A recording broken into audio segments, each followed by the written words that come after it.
harka fuune ooltanii ashamaa ana hadufu noora isinin jecha odeeffannoo waa'ee araara waraana bilisummaa Oromootii fi mootummaa Itoophiyaa jidduutti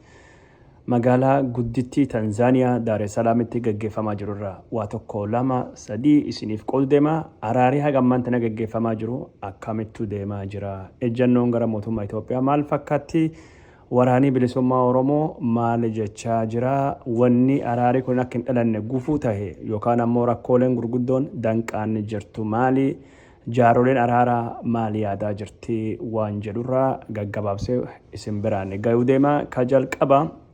akkuma kanaan durattu gabaasnee waraana bilisummaa Oromootii fi mootummaa Itoophiyaa jidduutti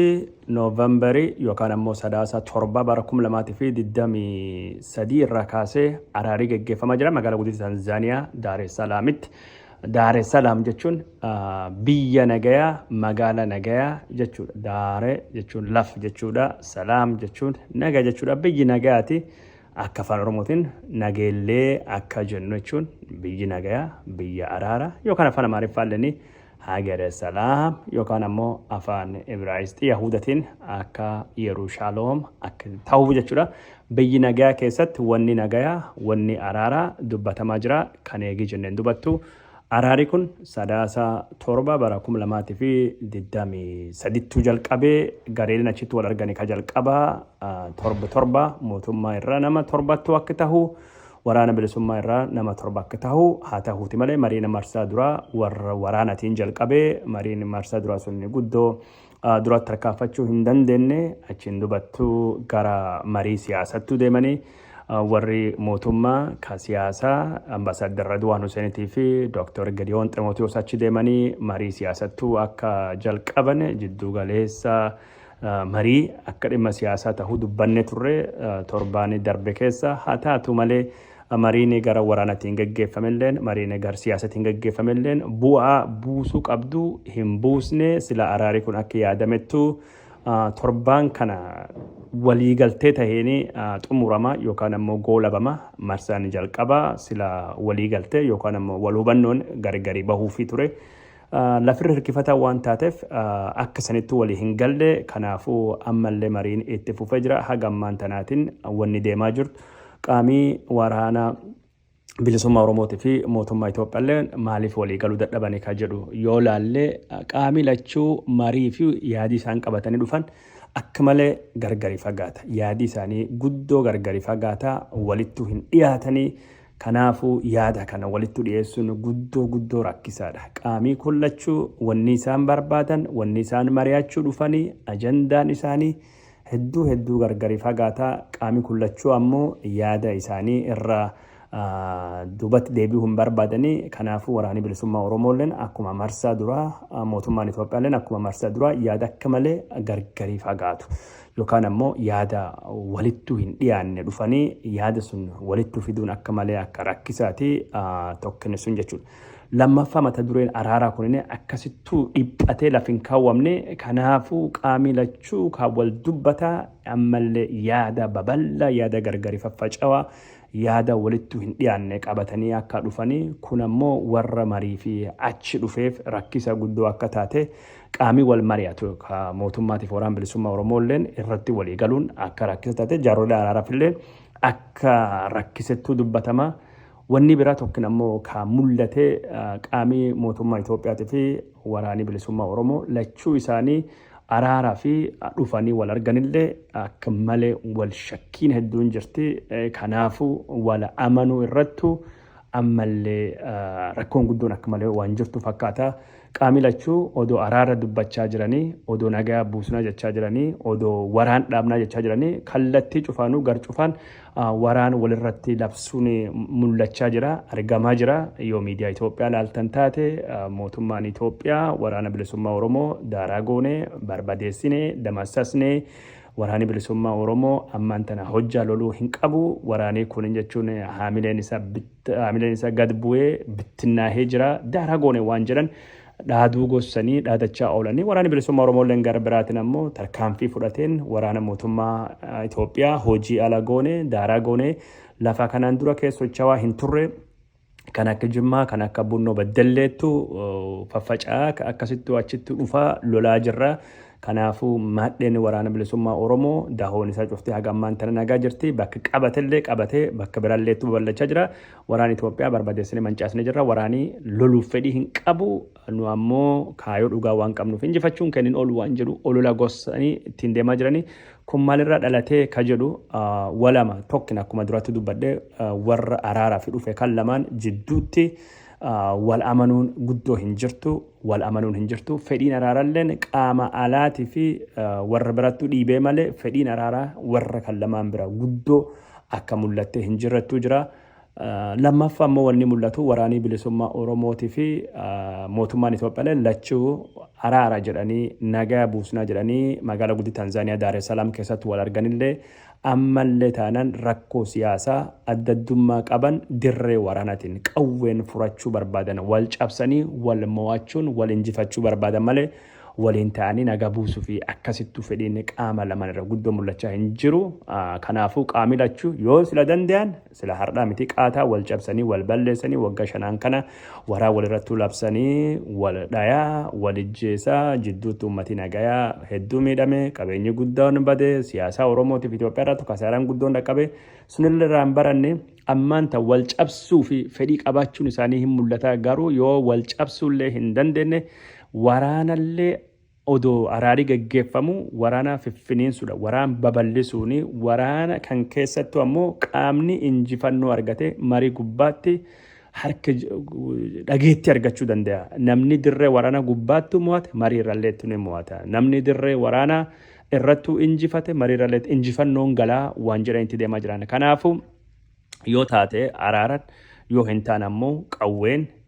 yoo araanilleen ammoo saffisuu didee qawween saffisiifna jedhanii itti deemutu jira. Kan waraanii mootummaa Itoophiyaa gaafa Tigraay wal lolullee oduu Tigraay wajjin araaraa fi Afrikaa kibbaa keessatti ta'ee magaalaa Meqalee qabachuu fi haala dhaqqabnee jirra. Achiin karaa Aksuumiitii Aduwaatiin gad dhufaa jirra. Karaa Shireetiin dhufaa jirra jedhanii dhiibbaa guddaa uumaa turanii daddafaa araara fudhadhaa yookaan ammoo isin marsine warra gadafee kan Meqalee jirullee achi qaqqabu deemna. Isinillee biyyi birattuu baqaaf deemtanii maali waan jedhan dhiibbaa guddaa uumaa turanii.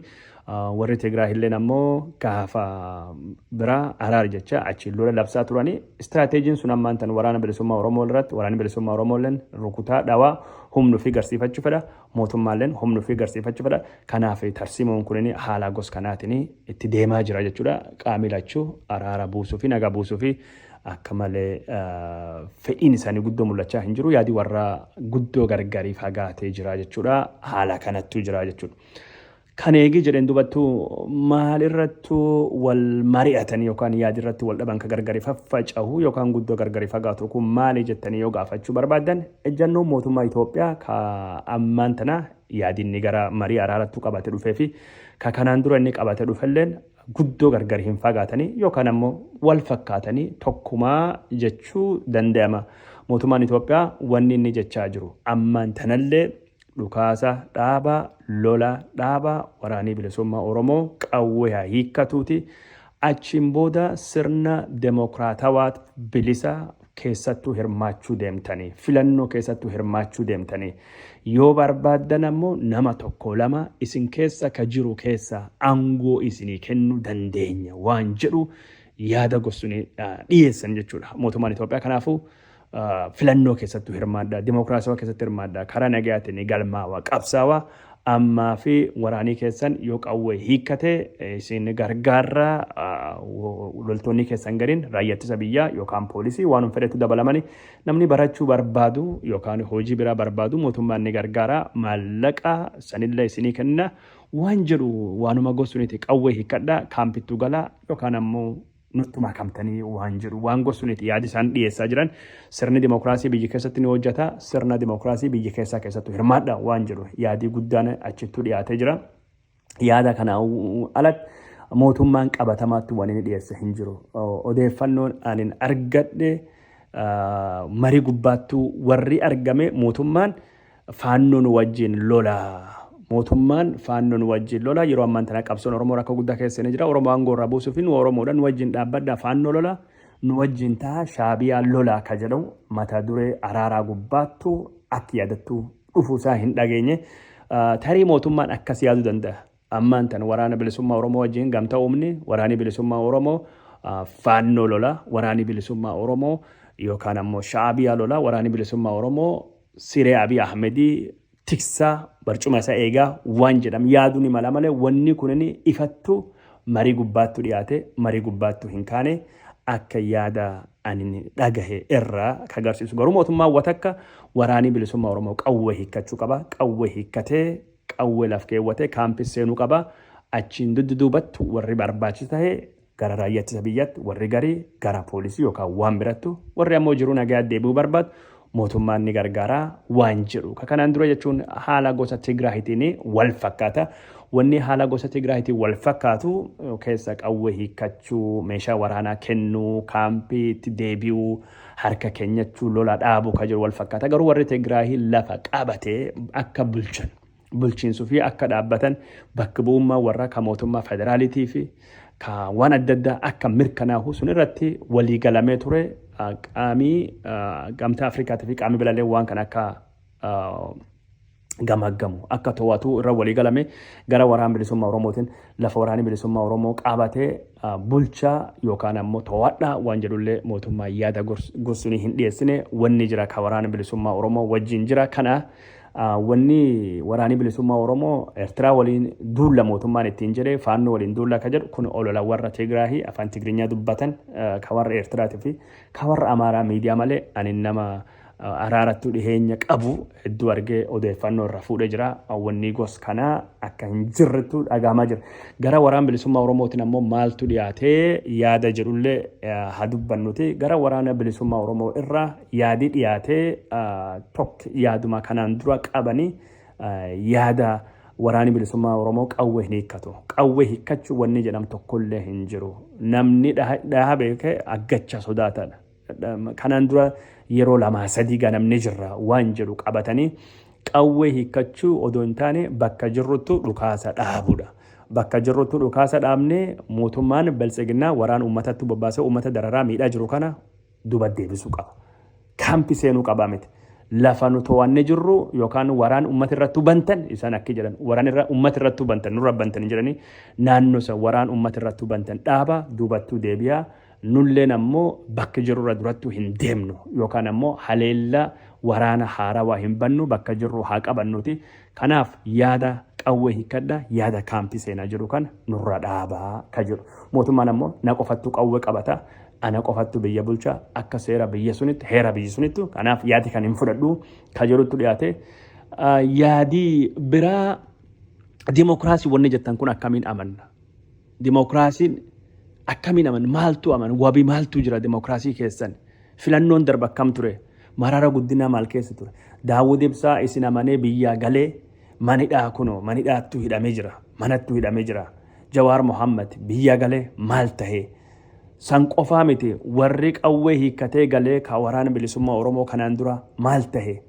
jiila qabnanu maaga qabna muuxannoon kennin ka qawwee hiikkachuu gaarii miti yaada kana hin fudhannu waan jedhan yaada kana bal'inaan dhiyeessanii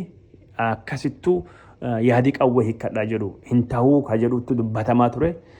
kaan ammoo wanni guddaa yaadi isaan dhiyeessaa jiran keessaa tokko lama filannoon durattuu filannoo demokiraasawaa wajjin filannoo keessanii amanuu wal amanuu waan hin jirreef mariin sadarkaan siyaasaa Oromoo keessattuu godhamee waliigaltee irra dhaqqabuu qabna adeemsi qabsoo Oromoo waan kalee keessa dabarre waan irratti jirru waan boritti deemnu akkasii wal amanuu qaba mariin kunin waraana bilisummaa Oromoo qofaa miti mootummaa jidduu qofaa miti woboo kafaa'oo dhaabbilee siyaasaa Oromoo ka siivikii waa hundaayyuu hirmaachisuu qaba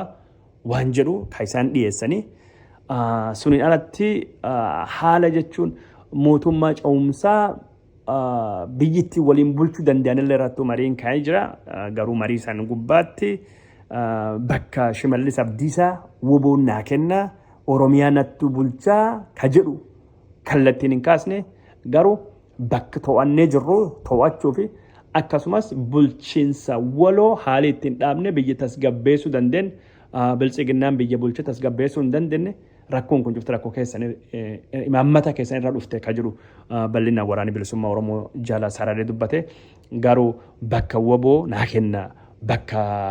Shimallis Abdiisaa naa kenna dhiifan bakka Shimallis Abdiisaa naa kenna Oromiyaa naa kenna sun malee araaramu woboon ka jedhe kun dhugaa miti walumaa galattu biyya waliin bulchinaa wanni jedhu mootummaa ce'umsaan laa taatu yookaan ammoo waanuma daddaatiin arranjimentiin gosuun jiraachuu qabdu qofa keessan biyya bulchuu hin dandeenye ka jedhu ka waraanni bilisummaa Oromoo kaase kunin ammoo biyyi waliin bulchuu waliigaltee siyaasaa irratti waliigaluun kunin waan dhimma siyaasaa irratti waliigaluun marii biyyaalessaatti godhamaa waan jiru mootummaan Itoophiyaa kaasee jira. Waraanni bilisummaa Oromoo marii biyyaalessaa sun bareedaa jiraachuun garuu akka Oromoottu marii biyyaalessaayyuu maal qabannee deemna akka Oromoottu waliin irra waliigallu jiraachuu qaba. Akka Oromoo waliigallee garas deemna waan jedhu kamataa isaanii kaasanii jiranii kakkanattu yaadii gara lamaan irra dhufaa jiru yaada baay'ee gargari faffacaa yaada guddoo walitti hin dhiyaanne kanaafuu sila mariin torbaan dabre hajannuuti gara roobii walitti dhiheenya walhaasaanii waliigaltee irra dhaqqabanii jedhame achiin dubattu haga jimaata irra waliigallaa jedhame jimaata darbe kana sulleen hin taane amma immoo gara torbaan biraattu deemee jira mariin kun guyyaa sadaasa torbirraa jalqabeeti har'a sadaasan kudha meeqa jira 8 jira akkasumatti durattu itti deema jechuudha 18 19 akkas deemaa jira mariin kun haluma gos kanatti itti foo jira qaami lamaan mariif dhufe yaadi isaanii guddoo gargarii faffacaa jira jechuudha maaltu jira waliigaltee kana irra dhaqqabuu fi carraan jira ka jedhu carraan ni jira carraan hin jirullee yaadi warra wal falmaa jiru guddoo gargarii faffagaata akkuma durattu dubbadhe yaadi gargarii fagaachuun kun ammoo mariilleen dhoksaanii citiin geggeeffamaa jiraachuu miidiyaan akka waa hin dhageenye godhuun balbala shakkii adda addaatiif balbala hamii adda addaatiif balbala oduu dharaatiif ololaatiif guddoo banee jira waraanni bilisummaa Oromoolleen hagammaan tanatti mariin wal qabatee ololattu geggeeffamaa jira jechuudhaani karaa dubbii himaa isaa oda torbiitiin torbaan darbe keessa ibsa baasee jira ololii dhugumaanu gara olachuun inni geggeeffamaa jira waraanni bilisummaa Oromoo akkuma durattuu jedhe yaadisaa bal'aa yaadisaa fagoo kan mootummaarra kan mootummaallee yaadisaa fagoo warri wal lolaa jiru mootummaan Itoophiyaatii fi waraanni bilisummaa Oromoolleen dhiibbaa alirra dhufaa jiruun araaraa fi marii fi gattaa malee lachuunu araaraa fi fedhii cimaa guddoo agarsiisaa hin jiranii paarlaamaa Itoophiyaa keessatti Abiy Ahmed dhiyoo kana gaafii gaafatamee deebisu abaa'oo wajjin araarii taa'ame kun akkamitti deemaa jira maaliif barbaachise jedhame gaafii gaafatameef waan sila mootummaan qabatamaatti godhe nagaa buusuu yookaan araara buusuudhaaf kaa'uu dhiise gaafiin deebise yoo kafaa'oon karaa nagayaatiin biyya keessatti socho'uu danda'itaat abaa'oon yookaan qaamni shanittiin jedhe maaliif socho'uu hin dandeenye naannoo Amaaraa keessallee sochiin saba Amaaraa abin karaa nagayaatiin socho'uu danda'itaat warri bira maaliif bosona seenaa waan jedhu gaafiin deebis malee hagam tokko nagaaf araaraaf fedhii akka inni qabu kanaaf ammoo maal akka godhu waan garsiisu miseensi paarlaamaa gaafii gaafateef sunii fi deebii hin kennine jechuudha. Rakkoon guddoon amma mul'achaa jirtu Abiyyiillee waraana bilisummaa Oromoollee irra lachuu araaraa fi fedhii qabaatanii gadin dhufne kanaafuu dhiibbaan biraa dhiibbaan uummata irraa dhufu dhiibbaan dhaabbilee hawaasaa irra dhufu civic organization irra dhufu dhaabbilee amantii dhaabbilee mirgoota ilmaan namaatiin biyyoota durooman irra dhufu cimuu qaba yoo akkas hin taane ammaan tan yoo dhiibbaan alaa fakkeenyaaf ammoo Abiy Ahmed gara waraan kanatti ka dhufe tokkoffaa sochiin adda addaa naannoo Amaaraa keessallee jabaachaa dhufu waraanni Tigraahillee nagaan bu'isuun lafallee hin qabanne Oromiyaallee keessatti kun ammallee rakkootu deemaa jira Eertira wajjin gara rakkoo keesseenaa jira kakkana hambisuuf malee dhugumaanu nagaa buusuuf waan kan waan seen hin fakkaatu kanaafuu yoo gara Eertira irraa rakkoon jirtu gara nagaatti deemte warra Amaaraallee wajjin gara nagaa deemtaate Abiy Ahmed fedhii araara guddoo hin qabu yaada jedhamutu jira kanaafuu waraana bilisummaa Oromoollee Abiy Ahmed irra dhiibbaa guddaa godhuun dhiibbaan alaa ka dhaabbilee akkasumas dhiibbaan gosa godhan malee lachuu isaanii gara araaraatti dhufuu fi fedhii guddoo mul'isaa hin jiran. Maaltu deemaa jira ka jedhu irra haasofne mariin ammaan tana gaggeeffamaa jiru ka Daar es Salaam Tanzaaniyaatti deemaa jiru itti fufee jira.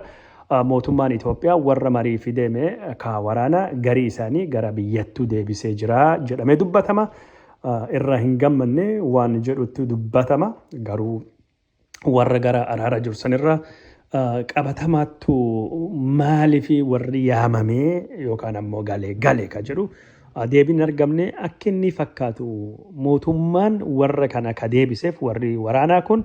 mariin waraanaa dhumatee jira. Amma mariin ammaan booda geggeeffamaa jiru marii siyaasati rakkoo jirtu ka siyaasaa faladhahu waan taateef warri sun galuun isaanii waanuma nama ajaa'ibeen fakkaatu. Garuu akka araarii kun inni milkoofne warri gara nafxanyaalleen warri gara Tigreeleen akka malee olola guddaa irratti banaa jiranii gam tokkoon mootummaa waraana bilisummaa Oromoo wajjin taa'ee mari'achuun warri yaaddessee jira guddoo naasisee jira. Maal jennaan waraana bilisummaa Oromoo wajjin ta'ee faannoo irratti warra Eertiraa irratti xiyyeeffata. Kanaaf Abiy Ahmed lakkuma diina xiqqeessaa dhufeen carra nu mo'achuu qabu bal'isaa guddifachaa jira waan jedhu san yaadanii akkasitti raganisulleen waan jira tokko gara biraatiin ammoo Oromoo maaliif araaramti Oromoo wal nyaachuu qabdi waan jedhu kaayoo isaanii sun qabanii yoo akkas taate Abiy yookaan ammoo Oromoolle mataan tokko mo'annaa waan jedhu sun agarsiisaa jiran jechuudha. Kunin akkasii Abiy Ahmed warri isaa yaamee jira warri waraana bilisummaa Oromootiif mootummaan achitti walaasanii wal mari'achaa jiranii hagammaan tana qabatamaatti bu'aan bu'ee hin jiru. Garuu warri araara akka malee ifaajaa jira akka malee dadhabaa jiranii carraa guddaa Oromoo kenname carraa guddaa Oromoon argatte dhaabbileen siyaasa Oromoo yoo waan kan beekte Abiy Ahmed illee waraana bilisummaa Oromoo itti fayyadamtat kun carraa guddaa Oromiyaa yeroo ammaan tana nagaa dheebottee jirti araara dheebottee jirti ummatii Oromoo dhiig booyaa jira dhukkubaan gogiinsaan waraananii gatii guddaa kaffalaa jira maqaa tokko ammoo tareenya jedhamee qubeetti qabama. Gara biraatiin ammoo qabatamaatti wanni jiru waan akkasii hamaa kana keessattuu nagaan bu'uun akka malee Oromoo fi fala guddaa formaata guddaa fida rakkoo ajjeechaa qawwee hin hambisaa jedhamee yaadamaa jechuudha. Kanaan walitti qabatee araarii kun warri araarsu jedhamulleen igaadii keessa ka jiru Gabayyoo Warqinaa Oromoodha. Gabayyoo Warqinaa ka walitti fiduu jiru kun Oromoo warri jalqaba dhufee wal arge ka waraana Abiy Ahmed Oromoo Gabayyoo Warqinaa warri Geetachoo Guddinaa ka mootummaa Itoophiyaa Jaal Marroon Faati Jaal Gammachuu Abbooyyee Faati cufti afaan Oromoo haasawaa jiranii marsaan jalqaba kamarii ka waa'ee dhimma waraana irra walaasaan afaan Oromootiin wal dubbachaa turan afaan Oromootiin wal haasawaa turan. Eegi warri araaraa kan dhufe afaan Oromoo afaan Amaariffaa ta'e malee afaan Oromootiin walaasaanii kunam kalolaa jirulleen kalola labsalleen kalola ittisulleen kalolii rabbanamelleen kalola banulleen kaduulleen ka ajjeesulleen ka madaa'ulleen ka dhiigulleen ka galaafatamulleen cuftin Oromoodha. Fallii harku warra Oromoo kan jira gatii kaffalchiisaa jiranii uummata kana siyaasa biraa waan feetan jedhan akkasiin nama mul'achaa jira. Carraa guddaa warri wal dubbachaa jiran cuftin Oromoo amnamee alaa waan kana murteessu guddoon jiru yoo isaan fedhii waraanaaf fedhii araaraa qabaatanii naga buusuu danda'anii araara buusuu danda'anii kunin cimee jabaatee karaa kanaan deemuu qabaa jedhee yaada. Fedhii araaraa qaama lamaan kanarraa guddoo barbaachisa wanni nama mul'achaa jiru kanuma jechuudha. Kaan ammoo warri wal haasa'u Oromoo ka wal haasofsiisu Oromoo egaadi Warqinaa Gabayyoo Oromoodha ka waliif fide carraa guddaadha sanii miti. Jaarsi araaraa guddaa Maayik Hamer ka waan kanaan deemaa jiru akka malee fedhii guddaa qaba. Oromoon akka walii galtu fedhii guddaa qabda Ameerikaan. Oromoo walii galtee jennaan araarii kun tokko Oromoo qofaa miti faayidaa Ameerikaa ka gaafa Afrikaatiif illee faayidaa guddaa qaba. Fedhii Ameerikaa nagaan akka bu'u Oromoon akka wal dhageettu warri cufa laalanii jiran Amaara arganii jiran Tigree arganii jiran Eertiraa Shaabii arganii jiran amma Oromoo carraan Oromoon biyya kan tasgabbeessu naga buusuu dandeetti waan jedhu Maayik Hamer hubannoo gosu ni qaba. Kanaaf warri Oromoo ka ammaan tana kun carraan isaanii kun carraa Ameerikaa illee hin murteessa gaafa Afrikaa keessatti imaammata biyya laa Ameerikaa fedhii Ameerikaaf illee baay'ee murteessa walitti dhufuu qabanii waan jedhu akka malee carraaqaa jiranii ifaajaa jiranii dhamaa jiranii warri kun waan kan fiduuf